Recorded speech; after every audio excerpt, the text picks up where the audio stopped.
शांताकारं भुजगशयनं पद्मनाभं सुरेशं विश्वाधारं गगनसदृशं मेघवर्णं शुभांगं लक्ष्मीकान्तं कमलनयनं योगिभिर्ध्यानगम्यं वन्दे विष्णुं भवभयहरं सर्वलोकैकनाथं यं ब्रह्मा वरुणेन्द्ररुद्रमरुतस्तनुवन्ति दिव्यैस्तवैर्वेदैः साङ्गपदक्रमोपनिषदैर्गायन्ति यं सामगाः ध्यानावस्थिततद्गतेन मनसा पश्यन्ति यं योगिनो यस्यान्तन्न विदुःसुरासुरगणा देवाय तस्मै नमः देवाय तस्मै नमः देवाय तस्मै नमः।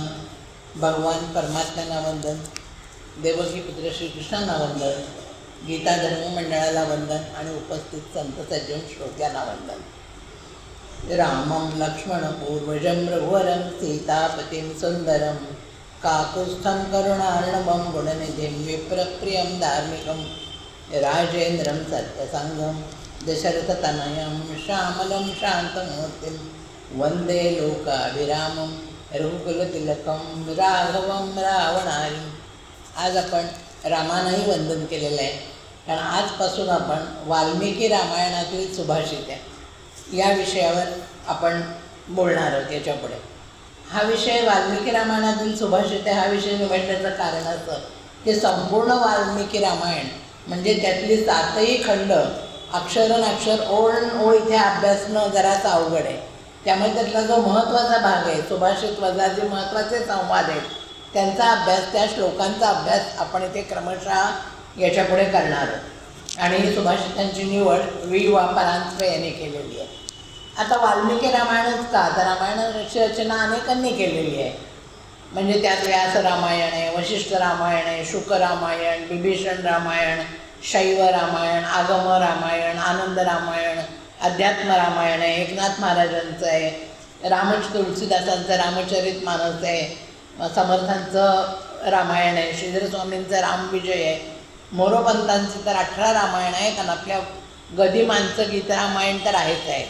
तर या सर्वात आपण वाल्मिकी रामायण हे सर्वमान्य आहे, सर्वश्रुत आहे, तुम्हा आम्हा सगळ्या सामान्यांनाही हे माहीत असलेलं असं आहे।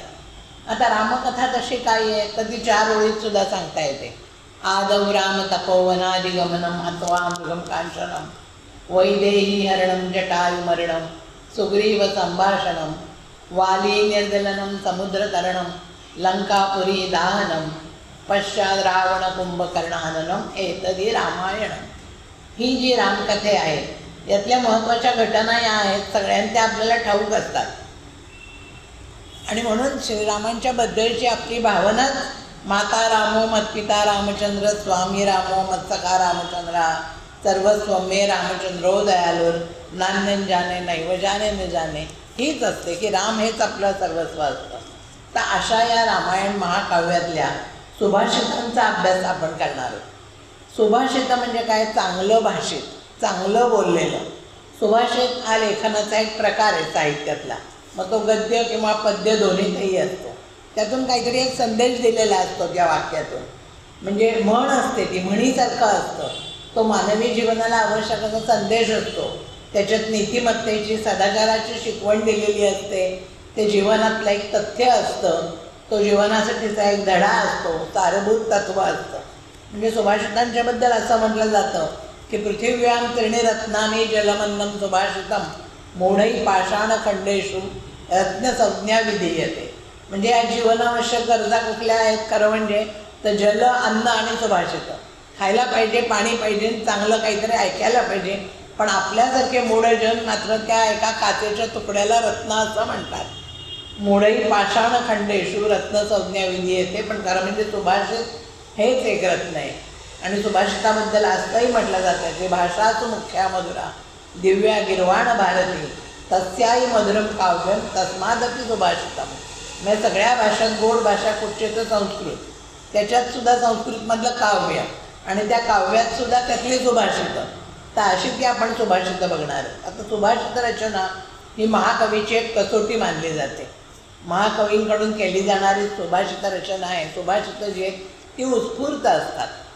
मग आता संस्कृत आणि मराठी वाङ्मयातही अशी अनेक सुभाषितं आपल्याला ठाऊक असतात. मग तो 4 ओळींचा एखादा श्लोक असतो, अभंग असतो, 3.5 चरणी ओवी असते, त्यातला एखादाच चरण आपल्याला ठाऊक असतो सुभाषित म्हणून, लोकप्रिय झालेला असतो, आपल्या जिभेवर सहजपणाने खेळत असतो, पिढ्यानपिढ्या त्यांचा वापर होत असतो.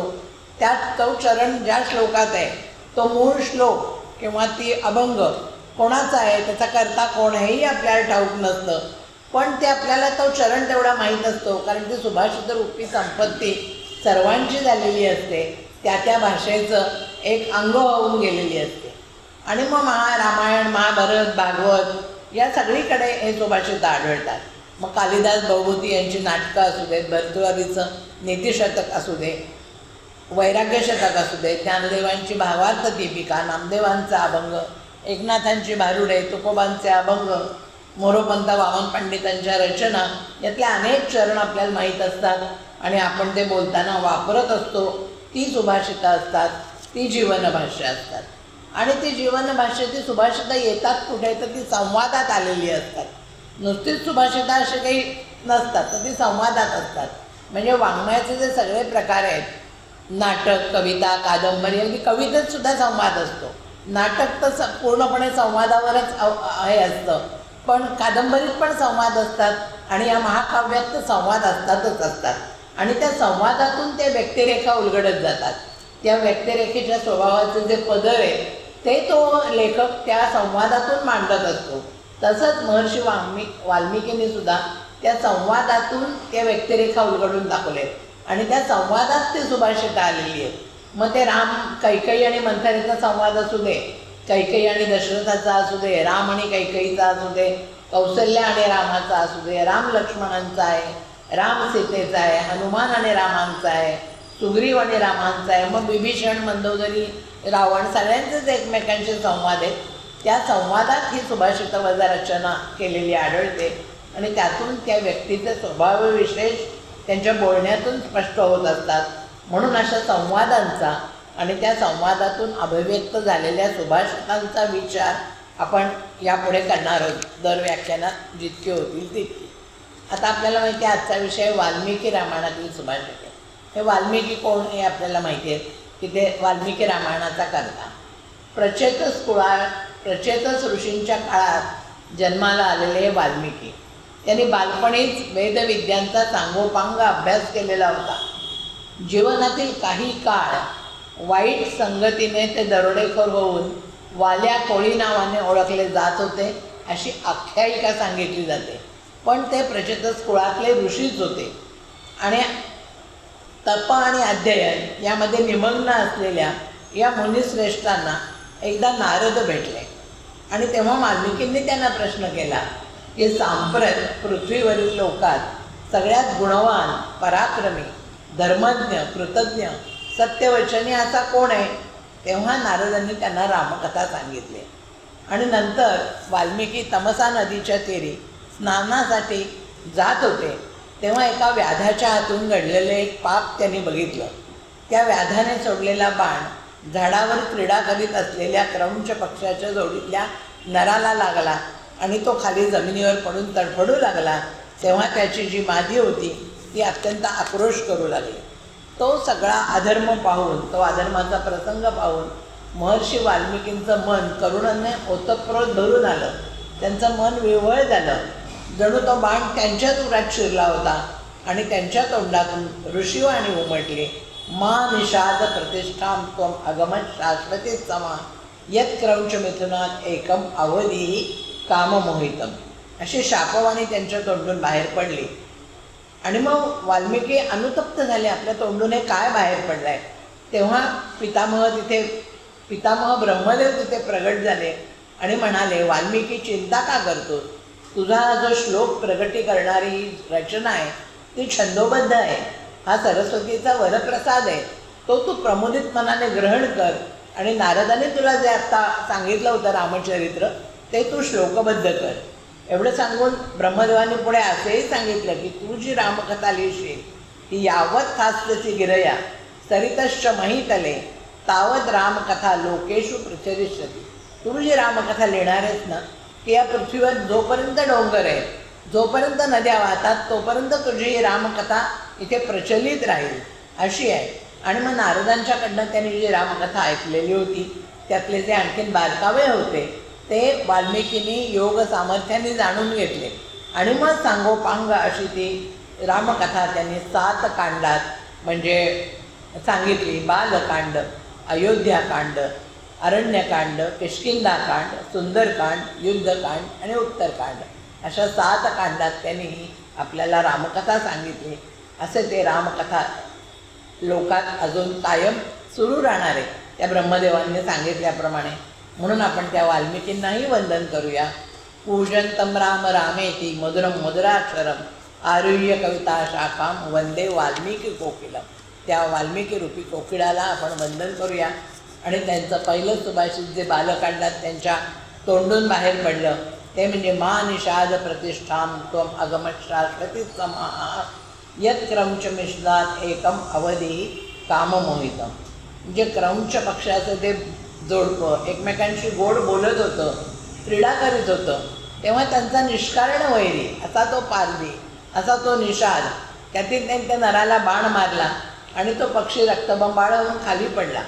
पक्षींकडून स्वरा ओरडायला लागली, दुःखाने वेडी झाली.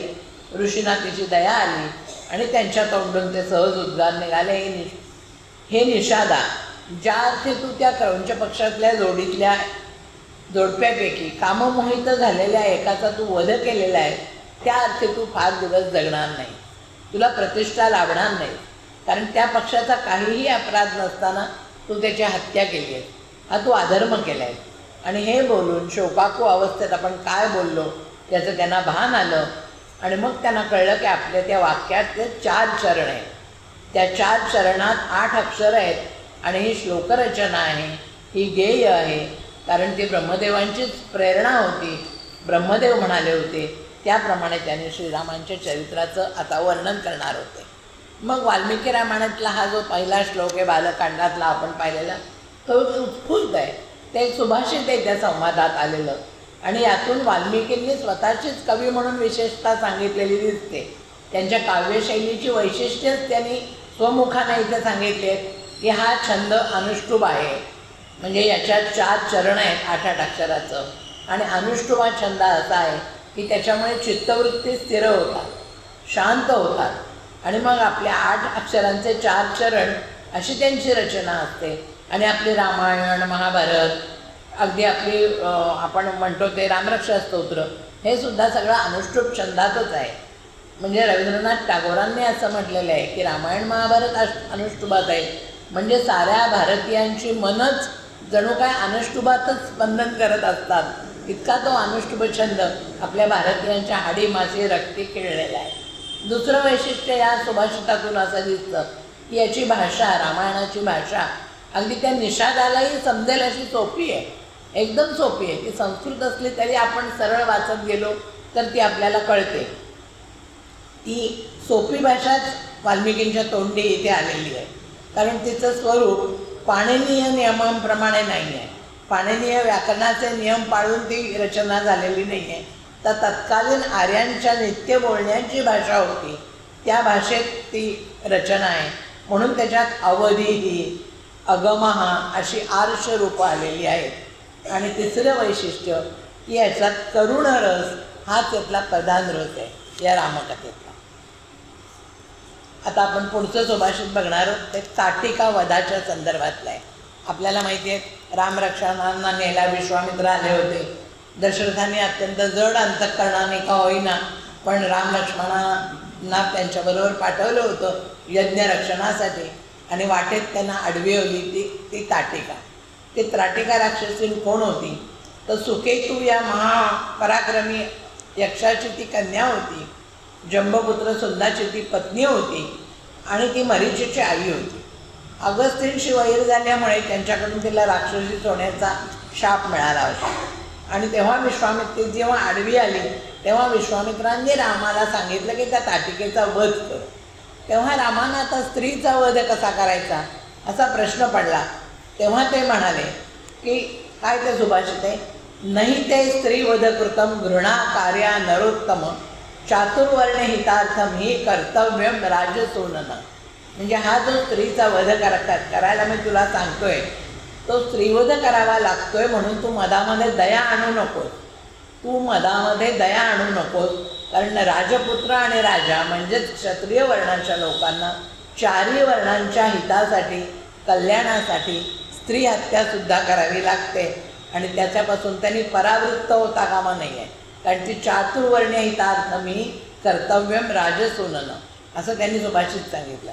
म्हणजे प्रजापालन करणाऱ्यांनी देशरक्षणासाठी प्रजेच्या रक्षणासाठी क्रूर आणि क्रूरता रहित म्हणजे काहीही काम करायला लागलं, मग ते पातकी वाटलं सदोष वाटलं तरीसुद्धा ते केलंच पाहिजे. ज्याच्यावर राज्यशासनाचा भार आहे त्याचा ते सनातन तो धर्मच आहे की प्रजेचं रक्षण करणं. त्याच्याकरता मग शत्रुपक्षात जे कोण स्त्रिया असू देत नातेवाईक असू देत त्यांचा वध करणं हे क्षत्रिय म्हणून त्याचा कर्तव्यच आहे. म्हणून इथे विश्वामित्रांनी सांगितलं आहे की माझ्या आज्ञेवरून तुझ्या मनात जी दया उत्पन्न झाली आहे किंवा स्त्रीवेदाविषयीची घृणा उत्पन्न झाली आहे तिचा त्याग कर आणि या राक्षसिनीला मारून टाक. पुढे विश्वामित्रांनी असं त्याला सांगितलं, नृशंसम अनृशंसम वा प्रजा रक्षण कारणात पातकम वा सदोषम वा कर्तव्या रक्षता सदा. म्हणजे तुला ते कठीण वाटेल नृशंसम किंवा अनृशंसम म्हणजे सौम्य किंवा क्रूर कुठचाही उपाय करायला लागला प्रजा रक्षणासाठी, मग तो पाप असला सदोष असला तरी तो सदैव केला पाहिजे आणि प्रजेचं रक्षण केलं पाहिजे. म्हणजे पूर्वी कोणी मग स्त्रियांचा वध केला होता, तर पूर्वी इंद्राने विरोचन कन्या मंथरेचा नाश केला होता, विष्णूंनी भृगपत्नींचा नाश केला होता आणि इतर अनेक महातपस्वी पुरुषश्रेष्ठांनी राजपुरुषांनी पापचारिणी स्त्रियांचा वध केलेला आहे. आणि आपण आधुनिक इतिहास बघितला तर स्त्री गुप्त आहेत शत्रूच्या पोटात शिरून काम करणाऱ्या स्त्रियांनासुद्धा त्या शत्रुराष्ट्रांनी मृत्यूदंडाची शिक्षा दिलेलीच आहे. म्हणजे स्त्री आहे म्हणून ती जर पापिणी असेल राष्ट्राच्या दृष्टीने घातक असेल तर तिचा नाश करायचा नाही असं नाही, तर तिचाही नाश करायचाच आहे, कारण तो क्षत्रियांचा धर्म आहे. म्हणजे आपल्याला नंतरच्या रामायणानंतर होऊन गेलेल्या महाभारतातही भगवंतांनी तोच उपदेश केला आहे की समोर कोण आहे, स्त्री आहे, काका आहे, मामा आहे, गुरु आहे. स्वधर्ममपि चावेक्ष न विकंपतुमर्हसि धर्म्यात युद्धात युद्धात क्षत्रियस्य न विद्यते. युद्ध सोडून युद्धात समोरच्यांना मारणं हे सोडून क्षत्रियांचं दुसरं काहीच कर्तव्य नसतं. म्हणजे सहजम कर्म कौंतेय, ते तुझं सहज कर्म आहे. क्षत्रियाचं सहज कर्म काय आहे तर शत्रूला तोंड देणं. मग सदोषमपि न त्यजेत, त्याच्यात जरी दोष असले तरी तू टाकू नकोस. आणि मग कशात दोष नसतात, प्रत्येक वर्णाच्या प्रत्येक कामात काही ना काहीतरी दोष असतोच. अगदी शेतकरीसुद्धा शेती करतो तेव्हा काय शेतातले किड्या मुंगे नष्ट होत असतीलच ना, किंवा आई मुलाला जेव्हा शिकवते तेव्हा सुद्धा त्याला प्रसंगी चापट मारायला लागतेच. म्हणजे प्रत्येक धर्म निभावताना कुठलं ना कुठलं अप्रिय कर्म करावंच लागतं. सर्वारंभा ही दोषेणं धूमे नागनेरी वाघ होता. अग्नी म्हटला की थोडंसं दूर आलात तेव्हा आपलं कर्तव्य पार पडताना थोडंसं काहीतरी पातक करायला लागतं. त्यामुळे तू क्षत्रिय आहे हे तिथे विश्वामित्रांना सांगायचं आहे रामाला की तू क्षत्रिय आहे. आणि मग श्रेयान सधर्म विगुणा परधर्मात स्वनुष्ठितात स्वभावनियतम कुर्वन नापी किंचित किलमिशम लागत नाही.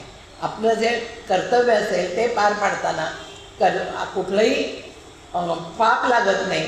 म्हणून जे श्रीकृष्णाने सांगितलं होतं अर्जुनाला क्लैब्यम मास मगम पार्थ, तेच इथे यांनी सांगितलेलं आहे की पातकम वा सदोषम वा कर्तव्या रक्षता सदा, असं इथे विश्वामित्रांनी सांगितलेलं आहे.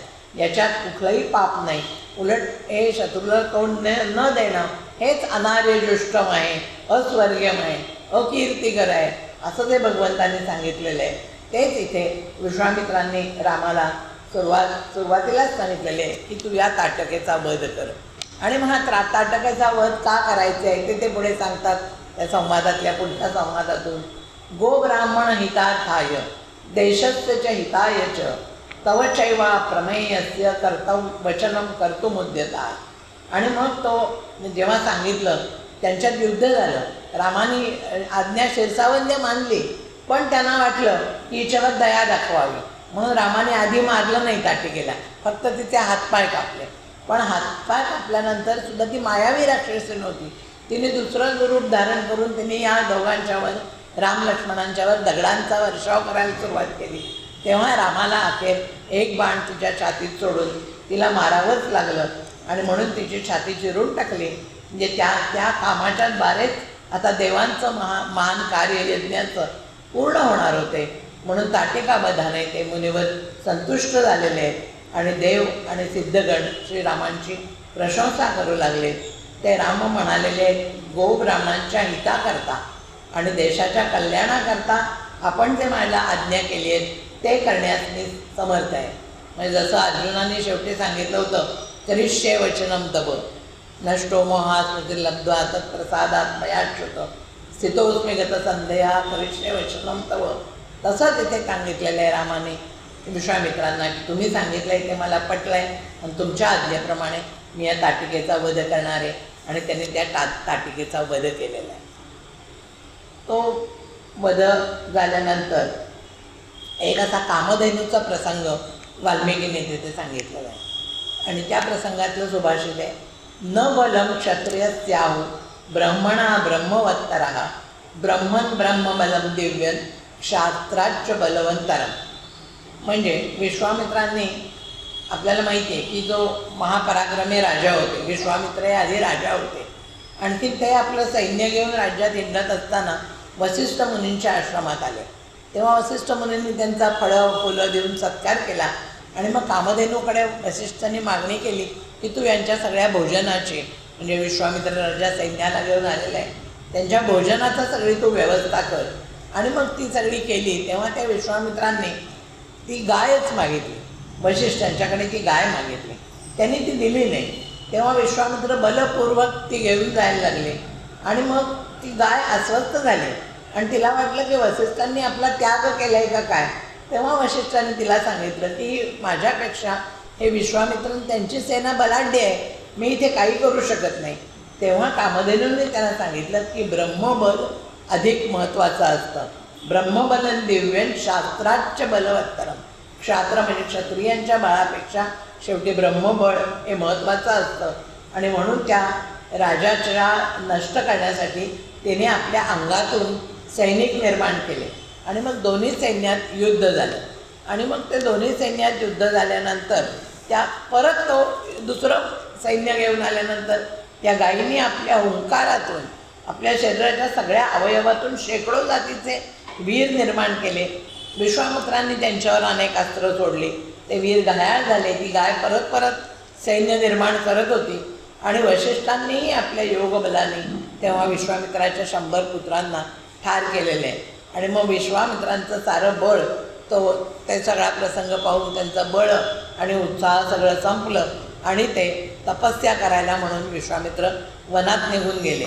शिवांची आराधना करून त्यांनी अस्त्र प्राप्त केली आणि परत ते लढायला आले. परत वसिष्ठांच्या आश्रमावर ते चालून आले. पुढे परत एकदा त्यांचा सामना झाला आणि मग विश्वामित्रांनी सोडलेल्या ब्रह्मास्त्राला वसिष्ठांनी आपल्या ब्रह्मदंडाने शांत केलेलं आहे आणि विश्वामित्रांचा त्या यज्ञात पराभव झाला आणि तो त्यांनी तेव्हा मान्य केलेला आहे. म्हणजेच आज एका ब्रह्मदंडाने माझी सारी सत्ता नष्ट केली असं स्वतः विश्वामित्रांनी मान्य केलेलं आहे आणि क्षत्रिय बळाचा धिक्कार असतो असं तेव्हा विश्वामित्र म्हणाले. आणि मीही आता तपानुष्ठान करून ब्रह्मत्व प्राप्त करून घेते असं त्यांनी सांगितलं. आणि नंतर काही काळाने ते त्याच्यात यशस्वीही झालेली आहे. तर ही सगळी कथा शतानंदाने विश्वामित्रांच्या बरोबर राम आणि लक्ष्मण जेव्हा जनकाकडे आले तेव्हा त्या विश्वामित्रांच्या बद्दलची ही कथा शतानंदाने तेव्हा त्यांना सांगितलेली आहे की न बलम क्षत्रियस्याहु ब्राह्मणा बलवत्तरः ब्रह्मन् ब्रह्मबलम दिव्यम शास्त्राच्च बलवत्तरम. म्हणजे क्षत्रियांनी हे ब्रह्मबल आपल्यापेक्षा श्रेष्ठ आहे हे नेहमीच लक्षात ठेवलं पाहिजे. हे इथे बालकांड पूर्ण होतो आणि अयोध्याकांड हे दुसरं कांड सुरू होतं. याच्या सुरुवातीलाच श्रीरामांचं वर्णन केलेलं आहे की दशरथांना त्यांना राज्याभिषेकासाठी निवडावंसं का वाटलं ते रामवर्णन सुरुवातीला आलेलं आहे. म्हणजे दुसऱ्या या कांडाच्या पहिल्याच सर्गातला श्लोक आहे, नतुश्रेष्ठ सतुश्रेष्ठ गुणयुक्ता प्रजानां पार्थिवात्मजा बहिश्चरैव प्राणो बभूव गुणतः प्रिया. म्हणजे उत्तम गुणाने संपन्न आहे, श्रेष्ठ गुणाने संपन्न असा तो राजकुमार आहे. तर कशामुळे तो गुणतः प्रिय हा म्हणजे अंगच्या गुणामुळे तो बहिश्चर प्राण आहे. म्हणजे कसा आहे, जरूर काही शरीराच्या बाहेर संचार करणारा प्राण आहे असा तो सगळ्या प्रजेला प्रिय असा राम आहे. मग त्यात श्रीरामांचं वर्णन केलेलं आहे की ते शांतचित्त होते, सर्वांशी गोड बोलणारे होते, कठोर बोलण्याला सुद्धा ते गोड शब्दातच उत्तर देत होते, थोड्याशा उपकारानेही संतुष्ट होत होते, संयमी होते आणि कुणाचाही अपराध लक्षात न ठेवणारे होते. म्हणजेच असे ते मोठ्या मनाचे होते. शास्त्र व शस्त्रास्त्र दोन्हींचाही त्यांचा अभ्यास होता. दयाळू होते, क्रोध जिंकणारे होते, ब्राह्मणांबद्दल त्यांच्या मनात आदर होता, दीनांसाठी दया होती, ते धर्म जाणणारे होते आणि क्षत्रिय धर्माला महत्त्व देणारे असून सर्व विद्यात ते अगदी निष्णात असे होते. हे सगळं वर्णन म्हणजे ते कारण काय, या सगळ्या गुणांच्या मागचं कारण काय, तर रावणाचा वध करणार व्हावा अशी इच्छा असलेल्या देवांनी प्रार्थना केल्यावर तो विष्णूंनी घेतलेला जन्म होता. म्हणजे जज्ञे विष्णू सनातना, ते सनातन विष्णूंचंच रूप होतं. साक्षात सनातन विष्णू म्हणजेच श्रीराम होते. म्हणून कोणातही ते दोष न काढणारे होते, शांतचित्त होते, सगळ्यांशी सांत्वनापूर्वक व गोड बोलणारे असे होते. सदैव संतुष्ट, जितक्रोध, बुद्धिमान, मधुरभाषी आणि धर्मज्ञ होते, आळसरहित होते, प्रमादशून्य होते, दुसऱ्यांचे मत जाणण्यात ते कुशल होते आणि म्हणूनच त्यांना युवराज म्हणून दशरथाने त्यांना युवराजपद देण्याचा निश्चय केला होता. असं आहे त्यांच्या रामाचं वर्णन या अयोध्याकांडातल्या दुसऱ्या कांडातल्या पहिल्याच सर्गात आलेलं आहे. चतुश्रेष्ठै गुणै युक्ता प्रजानां पार्थिवात्मजा बहिश्चरैव प्राणो बभूव गुणतः प्रिया. म्हणजे त्यांच्या अंगी गुणच तसे होते म्हणून ते दशरथालाही प्रिय होते आणि सगळ्या प्रजेलाही प्रिय होते. असं ते रामाचं वर्णन आलेलं आहे. त्याच्यानंतरचा जो सुभाषित आहे किंवा जो प्रसंग आहे तो मंथरेच्या संदर्भातला आहे. तो मंथरेच्या संदर्भातला आहे. म्हणजे दशरथाने निश्चय केलेला आहे की आता रामाला राज्याभिषेक करायचा आहे आणि ते जेव्हा मंथरेला कळतं तेव्हा ती मंथरा म्हणजे ही आधी तर कोण होती, ते पूर्वजन्मीची प्रल्हाद पुत्र विरोचनाची कन्या होती.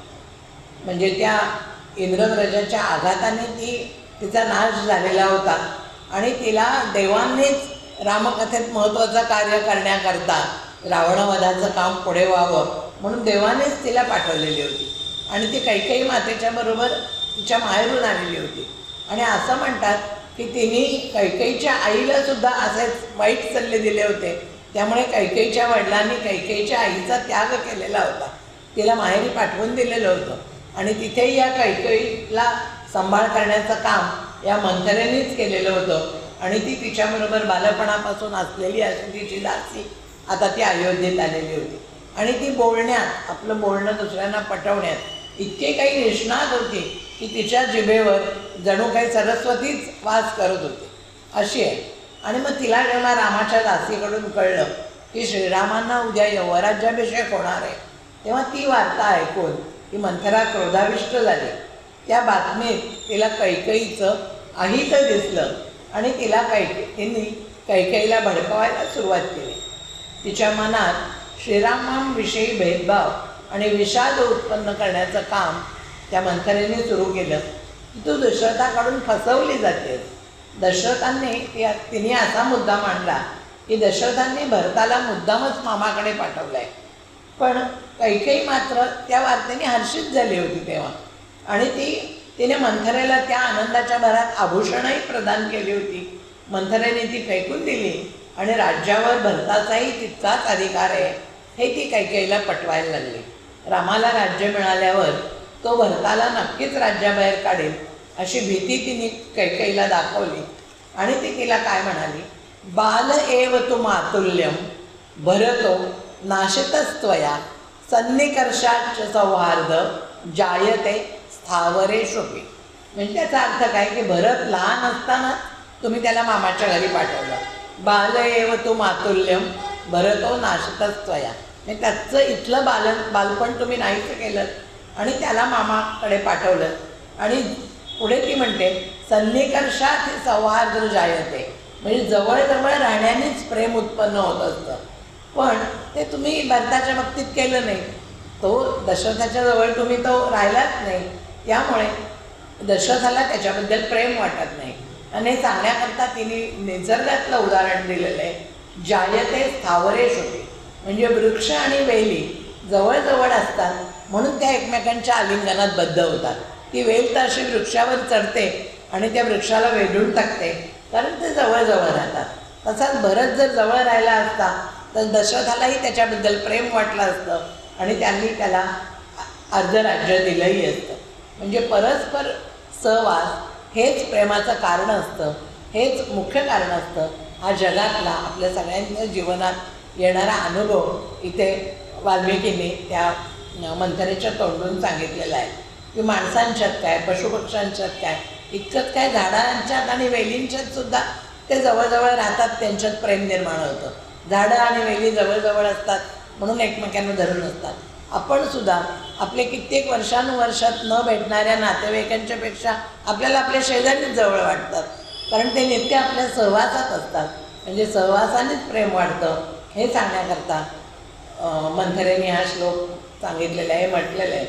कारण त्याला कैकेयीचे कान भरायचे. आज तुला शोक होण्याऐवजी तुला आनंद कसा होतोय असा तिला प्रश्न पडला. आणि तू भरतासाठी काही शहाणे आई तुला कोणी म्हणणार नाही. पण कैकेयी मात्र अजूनही रामाचंच गुणगान करत होती. म्हणजे आपण त्याला मामाच्याकडे पाठवलं म्हणून त्याच्याबद्दलचं प्रेम दर्शवताना नाही आहे, हा जो मुद्दा मंथरेने मांडला त्याच्याकडे तिने काही लक्ष दिलं नाही. तरीसुद्धा ही अजून कान भरण्याचं काम करतच होती. आणि मग ती पुढे म्हणाली की श्रूयतेही द्रुमः कश्चित क्षेत्रव्यो वनजीवनैः सन्निकर्षात विषावेत मोचित परमात भयात. म्हणजे आता भरताचं रक्षण होण्यासाठी राम कसा वनवासाला गेला पाहिजे हे ती समजावून सांगण्याकरता ती म्हणते की वनामध्ये उपजीविका करणाऱ्यांना एक वृक्ष तोडायचा होता. पण ते तोडायला गेले, पण त्या वृक्षाच्या भोवती काटेरी झुडपं होती सगळे, म्हणून ते त्या वृक्षाला तोडू शकले नाही. तसे राम आणि लक्ष्मण एकमेकांचं कायम रक्षणच करणारे. झाडाच्या भोवती जशी काटेरी झुडपं होती म्हणून त्याचा नाश करता असं नाही, तसा रामाच्या कायम सहवासात लक्ष्मणच आहे, तोच त्याचं रक्षण करणारे. आणि ते दोघे मिळून भरताचा अनिष्ट करू शकतात असा तिने त्याच्यातनं निष्कर्ष काढला. आणि म्हणून त्या रामाने वनवासाला जाण्यातच भरताचं परमहित आहे असं तिने सांगितलं. कारण झुडपं जसं वृक्षाचं रक्षण करतात तसं राम आणि लक्ष्मण सदैव एकमेकांचं रक्षण करतील. म्हणजे कायम लक्ष्मण रामाला वाचवत राहील आणि मग तुझ्या भरताला काही मिळणार नाही असं ती मंथरेने तिचे कान भरलेले आहेत. म्हणजे तिने वनजीवनातला हा उदाहरण देऊ. पुढे तिने असा आणखीन एक मुद्दा मांडला आहे. ती काय म्हणते, म्हणजे देवासुर संग्रामात त्या दशरथाचं सारथ्य करणाऱ्या कैकेयीने त्याचं रक्षण केलं होतं. आपल्याला माहिती आहे त्यांनी वर 2 दिले होते, ते वर तू आत्ता माग. 14 वर्षांसाठी रामाला वनवासात पाठव आणि म्हणजे मग तो 14 वर्षात भरत अयोध्येत आणि प्रजेच्या मनात स्थिर होईल, आपलं स्थान निर्माण करेल. म्हणून तू काय कर, तू आत्ताच कोपभवनात जा आणि दशरथांनी येईल तेव्हा तू त्याच्याकडे लक्ष देऊ नकोस, राजाकडे पाहू नकोस, त्यांच्याशी बोलू नकोस, जमिनीवर पडून राहा आणि फक्त रडत राहा. मग दशरथाने तुला काही सोनं नाणं दिलं, अलंकार दिले, आणखीन काही वचनं दिली, त्याच्याकरिता तू त्याच्याकडे लक्ष देऊ नकोस. तू लवकर उठ आणि आपलं कल्याण साधून घे, आपलं कल्याण वेळेवर साधून घे हे सांगण्याकरता तिने एक उदाहरण दिलं आहे. गतोदके सेतुबंधे न कल्याण विधीयते उत्तिष्ठ कुरु कल्याणम राजानम अनुदर्शय. म्हणजे तू वेळेवर मागून घे. याच्याकरता तिने उदाहरण दिलं आहे की गतोदके सेतुबंधे न कल्याण विधीयते, म्हणजे एकदा पाणी वाहून गेलं नदीचं, की मग बांध घालून काही उपयोग नसतो. ते पाणी आहे तोपर्यंतच त्याचा साठा करण्याकरता बांध घातला पाहिजे. म्हणजे दशरथाकडे वेळेवर माग वर. रामाचा राज्याभिषेक झाल्यानंतर तुझ्या वर मागण्याला काही अर्थ राहणार नाही, ते व्यर्थ ठरेल. म्हणून आत्ता बोलण्यात वेळ घालवू नकोस, तो उठ आणि स्वतःचं हित साधून घे. म्हणजे आपल्या मराठीत जसं बैल गेला आणि झोपा केला, तो बैल पळून जाऊ नये म्हणून जे दार गोट्याला करायचं ते बैल गेल्यानंतर करायचं, ते तिथे तिने सांगितलं आहे. गतोदके सेतुबंधे न कल्याणी विधीयते. पाणी वाहून गेल्यानंतर बांध घालण्यात काहीही अर्थ नसतो. म्हणजे कोणतीही गोष्ट योग्य वेळीच केली पाहिजे हे ते सांगते. म्हणून रामाला राज्याभिषेक व्हायच्या आधीच तू आपलं कल्याण साधून घे आणि त्याच्याकरता आता आपल्या कोपभवनात जा. आता त्या मंथरेच्या कुटिल नीतीचा जो अवलंब होता तो करून झालेला आहे आणि तिचं आता म्हणणं कैकेयीला पटलेलं आहे आणि ती क्रोधागारात गेलेली आहे. दशरथ तिची मंदरणी करायला आला आहे तेव्हा तिने ती 2 वरांची मागणी केलेली आहे. आणि मग शेवटी कैकेयीला वशीभूत झालेला दशरथ तिने त्याला वचनांची आठवण करून दिली आहे. तेव्हा आता त्यांनी जी पूर्वी तिला वर दिला होता आणि तो जो स्वतः सत्यप्रतिज्ञ होता त्या याच्यात स्वतःच तो आपल्या विनाशाच्या त्या प्रतिज्ञेच्या जाळ्यात बांधला गेलेला आहे. तिने तो दरवर मागितले की भरताला राज्याभिषेक करा आणि रामाला वनवासात का पाठवा. तर तिला भरताला निष्कंटक राज्य पाहिजे होतं. नुसतं भरताला राज्याभिषेक करून चाललं नसतं. राम आणि लक्ष्मण उठाव करू शकतील अशी तिच्या मनात भीती होती. म्हणून त्या रामाला वनवासात पाठवून द्या. आणि मग ती त्याला वराची आठवण करते आणि त्याला सत्यप्रियतेची आठवण करून देताना कैकेयी म्हणते, सराज राजो भवसत्य संग्रहा कुलंच शीलंचै जन्मरक्षच परत्र वासे वदन्त्यानुत्तमं तपोधनः सत्यवचो हितं नृणा. म्हणजे आपण राजांचे राजे आहात, राजराजे आहात आणि म्हणूनच भवसत्य संग्रहा, सत्य प्रतिज्ञ व्हा आणि सत्याच्या द्वारे कुलंच शीलंच जन्मरक्षच आणि त्या सत्याच्या द्वारे आपल्या कुळाचं शिळाचं रक्षण करा आणि जन्माचं सार्थक करून घ्या. तपस्वी पुरुष काय म्हणतात, तपोधना काय म्हणतात, परत्र वासम हे वदन्त्यानुत्तमम. म्हणजे परलोकी वास्तव्य करायला मिळावं म्हणून सगळ्यांनी सत्य बोललंच पाहिजे. सत्य बोलणं हे परलोक चांगला मिळण्याची पूर्व अट आहे. याची जाणीव कैकेयी दशरथांना करून देते. म्हणजे त्या वरांची आठवण करून देते आणि परलोकात निवास करायचा असेल मृत्यूनंतर, कारण तेच एक परमकल्याण आहे मनुष्य देहाचं. म्हणून तू आता तुझ्या सत्यधर्माचं पालन कर असं कैकेयीने इथे दशरथाला आठवण करून दिली आहे. सराज राजो भवसत्य संग्रहा कुलंच शीलंचै जन्मरक्षच परत्र वासै वदन्त्युत्तमं तपोधना सत्यवचो हितं नृणाम. मनुष्यांचं सत्यवचन करण्यातच इथे त्याचं कल्याण आहे. आता दशरथ कैकेयीने मागितलेलं वर ऐकून दशरथ शोकाने संतापाने दुःखाने मूर्छित झालेला आहे आणि मग शुद्धीवर आल्यावर तो कैकेयीचा धिक्कार करायला लागला. ती करत असलेल्या काय तू म्हणजे अन्याय करतेस त्याची त्यांनी तिला जाणीव करून द्यायला लागला आहे. श्रीरामांचं गुणवर्णन करायला लागलं आहे की राम कसे सत्य दान तप त्याग मित्रत्व पवित्रता सरलता विद्या आणि गुरुशुश्रूषा या सगळ्यांनी युक्त आहेत. या सगळ्या गुणांची ते तिला आठवण करून देत आहेत की तुझा दुराग्रह जो आहे त्याला वनवासात पाठवा, हा मला मरणमुखात ढकलत आहे असं ते म्हणत आहेत.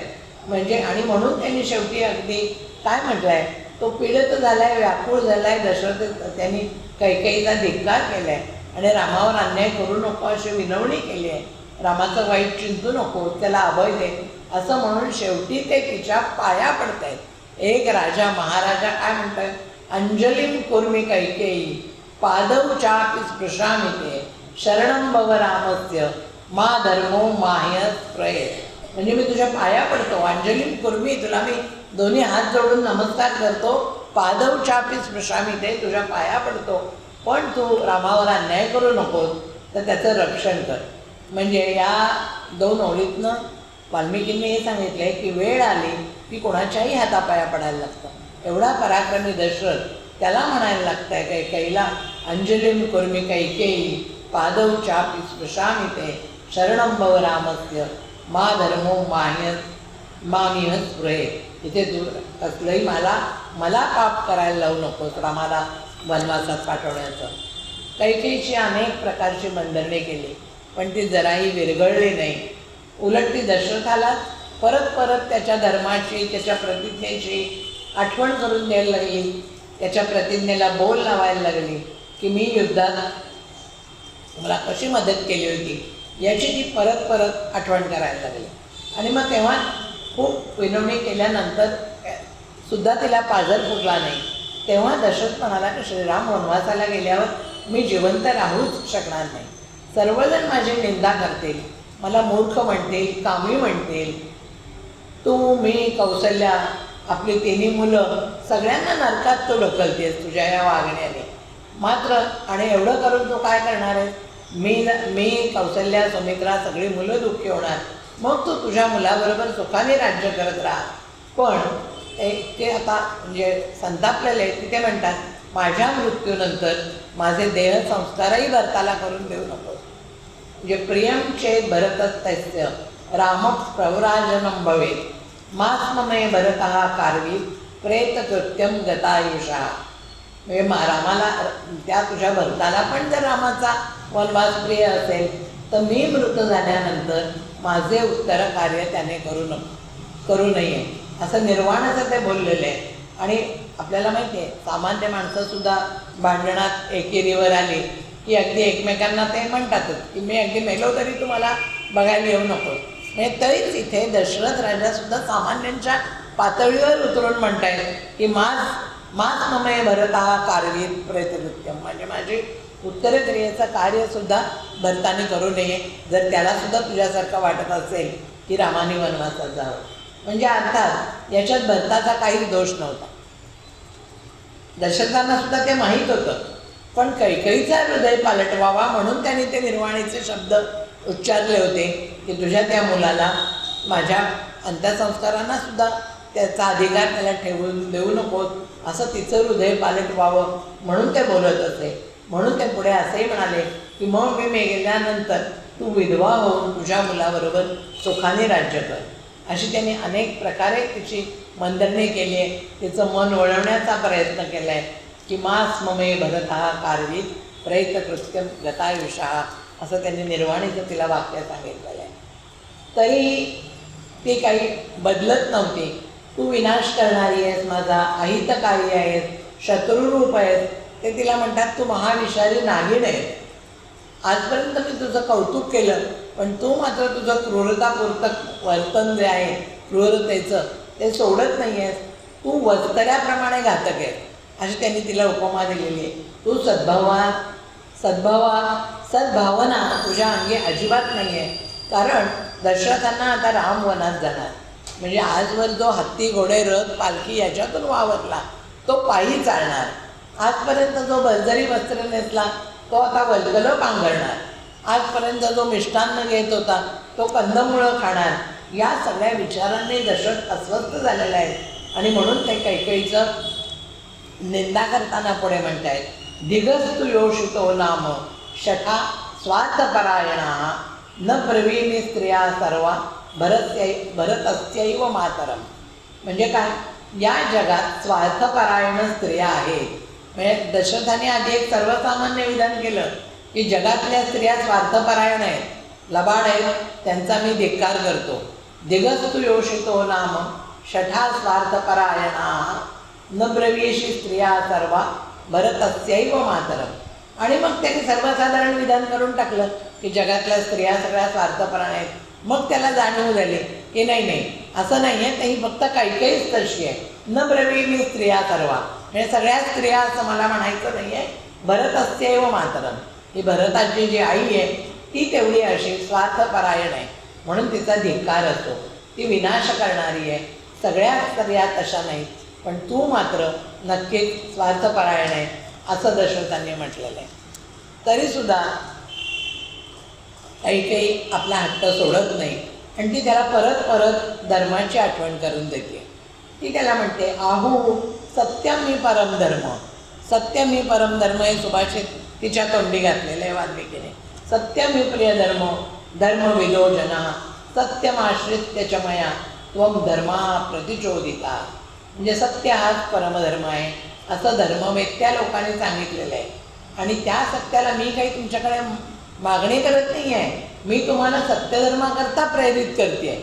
म्हणजे जे वचन तुम्ही मला दिलं आहे ते पालन करा, याच्यात माझा स्वार्थ नसून तुम्ही ते पाळण्याचा धर्म पालन करावं, ते वचन पाळण्याचा, यासाठी मी तुम्हाला प्रेरणा देते की त्या सत्याचं पालन करा.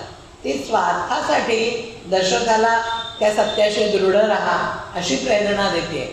म्हणजे ती दुष्टबाई याला सत्पुरुषांच्या मर्यादा पाळायला सांगते की सत्याने वागा. आणि मग त्याच्यासाठी तिने उदाहरण पुढे दिलेलं आहे की शिबीराजाने त्या बाळच्या पक्षाला जेव्हा अभय दिलं तेव्हा त्यांनी आपली शरीर देण्याचं प्रतिज्ञा केली आणि त्याप्रमाणे त्यांनी देऊन टाकलेलं आहे. तसंच त्यांनी आणखीन एक उदाहरण दिलं आहे की ते ऋतध्वज आणि मदालसा यांचा पुत्र अलर्क, तो विद्या पारंगत होता आणि त्याने एका ब्राह्मणाने याचना केल्यावर पूर्वी त्याला कबूल केल्याप्रमाणे मनात कुठचाही खेद न आणता त्यांनी त्याला आपले डोळे काढून दिले होते. असं त्या अलर्क राजाची गोष्ट तिने सांगितली आहे. शिबीराजाची गोष्ट सांगितली आहे की त्यांनी जसं प्रतिज्ञा पालन केलं तसंच तू कर, कारण सत्य हेच प्राणस्वरूप आहे, शब्द हेच सत्य हेच शब्दब्रह्म आहे, अविनाशी वेद आहे आणि परब्रह्माची प्राप्ती करून देणारी आहेत. म्हणजे माझा याच्यात काही स्वार्थ नसून तुझ्या हातून सत्यपरायण वर्तनाचं नियम पाळले जावेत, सत्याची कास सोडली जाऊ नये म्हणून मी असं सांगते, असा आव तिने आणलेला आहे. आहू सत्यम हि परम धर्म धर्मविदो जना सत्यमाश्रित्य च मया त्वं धर्मम प्रतिचोदिता. म्हणून मी तुला धर्मपालनासाठी प्रेरित करते. आणि मग ती परत पुढे एक उदाहरण देते. सरिताम तु पतिं स्वल्पाम मर्यादां सत्यमन्विता सत्यानुरोधात समये वेलान स्वाम नाती वर्तते.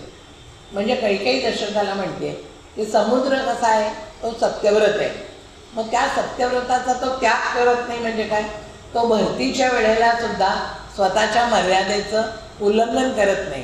किनाऱ्यावर त्याची जिथपर्यंत येण्याची मर्यादा ठरलेली असते तिथपर्यंतच समुद्राच्या लाटा भरतीच्या वेळेला सुद्धा येतात. म्हणजे आपली बुद्धी त्या सत्यधर्मात स्थिर असेल तर सत्याचंच अनुसरण करा. धर्माच्या अभिष्ट फलसिद्धीसाठी तुम्ही वनवासाला पाठवा श्रीरामांना. म्हणजे परत काय ती मूळ पदावर काय येते, त्या सत्यधर्माच्या पालनाकरता तुम्ही श्रीरामांना वनवासाला पाठवा. हे ती तीनदा तेच सांगत आहे. म्हणजे आपण, आणि मग शेवटी म्हणते आपण जर प्रतिज्ञेचं पालन केलं नाही तर मी प्राणत्याग करेन. म्हणजे आता तिने मगाशी त्या भाजप पक्षाचं शिबीराजाचं उदाहरण देऊन झालं, अलर्काचं झालं, आता इथे समुद्राचं उदाहरण दिलं. सरिताम तु पतिं स्वल्पाम मर्यादा सत्यमन्विता सत्यानुरोधात समये वेलां स्वाम नाती वर्तते. तसंच तू समुद्रासारखा वाघ, आपली सत्याची मर्यादा सोडू नकोस असं तिने म्हटलेलं आहे. पुढे परत ते तिचं तुणतुणं तेच ती वाजवते. दशरथ स्वतःला त्या सत्याच्या बंधनातून त्यामुळे मुक्तच करू शकत नाही आहे. ती म्हणते सत्यमेकमदं ब्रह्म सत्ये धर्मः प्रतिष्ठिता सत्यमेवाक्षया वेदा सत्येन अवाप्यते परम. म्हणजे सत्य हेच एकपदरूप आहे. एकपद म्हणजे काय, ओम. ओम हेच ओंकाररूप ब्रह्म आहे. सत्य हेच ओंकाररूप ब्रह्म आहे.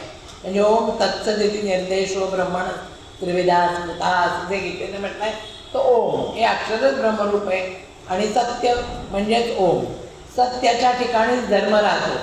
अक्षय वेदसुद्धा सत्याच्याच ठिकाणी राहतात आणि सत्यानेच परब्रह्माची प्राप्ती होते हे तिने परत सांगितलं आहे. आणि मग तो राजा त्या सत्यरूपीच बंधन त्याला पडलं होतं. म्हणजे तिने घातलं होतं परत परत आठवण करून देऊन, आणि त्या पाशातून आता सुटणं दशरथाला अवघड झालं होतं. म्हणजे जसं बळीराजाची गोष्ट आहे, तो वामन जेव्हा बटुरूप आला आणि त्यांनी जेव्हा दान मागितलं तेव्हा शुक्राचार्यांनी त्याला सावध केलं होतं बळीला की तू या वामनाच्या बोलण्यात फसू नकोस. तरीही बळीने ते ऐकलं नाही आणि त्याला काय त्यांनी 3 पावलं जमीन मागितली, ती दिली. शुक्राचार्यांच्या सल्ल्याकडे त्यांनी दुर्लक्ष केलं. तसंच इथे दशरथाचं झालेलं होतं की त्या सत्याच्या बंधनातून, तू सत्यप्रतिज्ञा आहे या पाशातून तो सुटला नव्हता. म्हणजे कधी कधी माणसाच्या अंगचे सद्गुणसुद्धा त्याला बंधनकारक होतात. म्हणजे गीतेनं जसं म्हटलं आहे, सत्वम रजस तम इति गुणा प्रकृती संभवा निबद्धन्ति महाभाव देहे देही नमवे. म्हणजे वाईट गोष्टी माणसाला बांधून ठेवतात असं नाही, चांगल्या गोष्टीसुद्धा माणसाला बंधनकारक होतात. म्हणजे एखादा माणूस अगदी सत्वगुणी आहे तर त्याला ज्ञान आणि सुख यांचंसुद्धा बंधन होतं, यांचंसुद्धा त्याला बंधन होतं. कारण जर तमोगुणाची बेडी आपण धरलं की लोखंडाच्या बेड्या असतात, वाईट असतो. रजोगुणाची चांदीची बेडी असते, पण सत्वगुणाची सुद्धा सोन्याची बेडी असू शकते. त्याच्यात माणूस गुंतून राहू शकतो. म्हणजे चांगल्या गोष्टीसुद्धा पाश होत असतात. सत्व रज तम हे तिन्ही गुण बांधून टाकत असतात. मग त्या बळीराजाला काय किंवा नंतर कर्णाला काय, स्वतःच्या दानशूरतेचा अहंकार झाला होता. म्हणजे तो सत्यगुणाच्याच पोटी निर्माण झालेला अहंकार होता. तसंच इथे आता दशरथाला तो धर्मज्ञ आहे, तो नीतिमान आहे आणि ती त्याची आठवण सारखी सारखी करून देते. त्या पाशात तिने जणू त्याला बांधून टाकलं होतं. तेच सारखं सारखं ती सांगते, सत्यमेक पदम ब्रह्म, सत्यच हे ब्रह्म आहे. सत्य धर्मा प्रतिष्ठिता, सत्यातच धर्म राहतो. सत्यमेवाक्षया वेदा, सत्याच्याच ठिकाणी वेद राहतात. सत्येना वाप्यते पदम परम, म्हणजे परमपदाची प्राप्ती सत्यानेच होते. म्हणून तू तुझ्या सत्याचं, तुझ्या तू दिलेल्या वचनाचं पालन कर असं त्याने सांगितलेलं आहे. आता दशरथ राजा तर मूर्छित पडलेला आहे, सकाळ झालेली आहे. सुमंत राजाला उठवायला आलेला आहे आणि सुमंत उठवायला आल्यावर नेहमीच सारखा झाले का, मला वाटतं आपली वेळ. आपण पुढच्या भागात बघूया. आज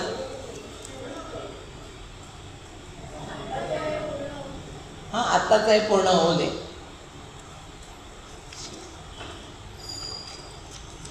आणि मग ती कैकेयीला तो सुमंत तिच्या दाराशी आल्यावर तिने रामाला निरोप पाठवलेला आहे की तू येऊन भेट. आता दशरथ तर अजून त्या मूर्छेतनं बाहेर आलेला नाही आहे. आणि मग तो निरोप मिळाल्यावर राम आणि सीता इकडे संभाषण करतायत आणि सुमंत बोलवायला आलेला आहे. तेव्हा रामाला सीतेला वाटतं की अभिषेकाबद्दलचंच काहीतरी तिला बोलायचं असावं. आणि रामाला तर असं वाटतंय की तिला घाई झालेली आहे, रामाचं प्रिय करण्याची घाई झालेली आहे. म्हणून त्यांनी मला, ती माता आहे माझी, समर्थ माता आहे, प्रेम करणारी आहे आणि ती आता महाराजांना मला अभिषेक करण्यासाठी प्रेरित करत असेल, घाई करत असेल, म्हणून तिने मला बोलावणं पाठवलेलं आहे. मग श्रीराम पित्याला भेटायला आलं आहे. मग त्यांना दिसतं काय, तर राजा दीनहीन होऊन पडलेला आहे. राजाचे डोळे अश्रूंनी वाहत आहेत त्याच्यातून, संतापानी, शोकानी, दुःखानी तो दुर्बल झालेला आहे. आणि ते पाहून श्रीरामांनी विचारलं आहे की राजाचा असं काय झालं आहे, तो प्रसन्न का नाही आहे. शोक आणि संतापाने ते दुर्बल झालेत, त्यांच्या चित्तात मला व्याकुळता दिसते आणि ते राहूनी गिळलेल्या सूर्याप्रमाणे तेजस्वी का दिसत आहे, त्यांना काय दुःख आहे. म्हणजे मग तेव्हा त्यांनी कैकेयीला म्हटलेलं आहे, शरीरो मानसो वापी क्वचित एनम न बाधते, संतापो वाभि तापो वा दुर्लभम ही सदा सुखम. म्हणजे काय माझ्या वडिलांना काही शारीरिक व्याधी आहे का किंवा मानसिक चिंता आहे का, त्यांना कसलं दुःख आहे. आणि मग त्यांनी एक जगातलं सत्य सांगितलं आहे, दुर्लभम ही सदा सुखम. म्हणजे सदैव सुख मिळणं हे दुर्लभच असतं. माणूस 12 महिने काय 24 तास त्यांनी त्रिकाळ सुखी राहू शकत नाही. म्हणून महाराजांना काही झालं आहे का, काय दुःख आहे असा रामाने विचारला आहे. म्हणजे मनुष्य नेहमी सुखी नसतो, सुख सदैव सुख मिळणं हे दुर्मिळच असतं. म्हणून सुखस्यानंतरम दुःखम दुःखस्यानंतरम सुखम असं म्हणतात की त्यांचा त्या जीवनात पाठशिवणीचा खेळच सुरू असतो. सुख आणि दुःख एकाच नाण्याच्या 2 बाजू असतात. म्हणून तर गीतेने संदेश त्या सगळ्याच्या पार जाण्याचं दिलेलं आहे. सुख दुःखम सम्यक कृत्वा, म्हणजे सुखी संतोषानं यावे, दुःखी विषादानं बजावे. माऊलीने अगदी सोप्या शब्दात सांगितलेलं आहे की सिद्धप्रज्ञाची लक्षणं. तसं आता रामाना प्रश्न पडलेला आहे, या भरतानं म्हणजे आपल्या दशरथांना काय एवढं मोठं दुःख झालं आहे, ते असे का दिसत आहेत असं त्याने आपल्या त्या आईला विचारलेलं आहे. आज आपण बालकांडातली काही सुभाषितं पाहिली, अयोध्याकांडातली काही सुभाषितं पाहिली. पुढची सुभाषितं आपण पुढच्या व्याख्यानात करूया. श्रीरामाला परत नमस्कार करूया. रामो राजमणिः सदा विजयते रामं रमेशं भजे रामेणाभियतानुशाचरचमो रामाय तस्मै नमः रामान्नास्ति परायणं परतरं रामस्य दासो स्वयं रामे चित्तलय सदा भवतु मे भो राम मामुद्धर